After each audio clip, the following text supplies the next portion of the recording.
Hello, Happy New Year. It's Grateful Heart here, and you might know me from Leave No Trace Cooking Show. And today we are talking about Leave No Trace gardening. Now, I am not a gardener at all, but I discovered recently that you can actually take a slice of tomato, just a slice of tomato that you have in your refrigerator, and you can just cover it in like a half an inch of dirt and put it in a big pot. It can actually grow. And this is a true story. I'm not a gardener, but this is my tomato plant. It is so amazing. And it's kind of on its last legs. I wanted to show it to you. But these are, you can see there's some beautiful tomatoes. There's this beautiful tomato here. I'm going to try to pick some tomatoes for my salad right now.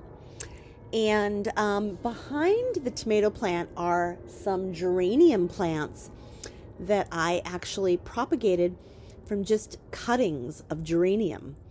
So I kind of consider this Leave No Trace because there's no packaging involved. There's no transport to the store.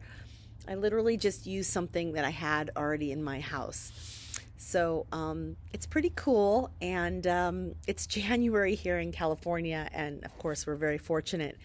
But in the dead of winter, I'm still able to have these beautiful tomatoes, and it's on its last leg. So I just wanted to show you this beautiful tomato plant, and so I wanted to wish you happy gardening and thinking about. Gardening is a really wonderful way to connect to Mother Nature and the earth. So I wish you all some gardening adventures this winter and this spring. All right, take care. Bye-bye.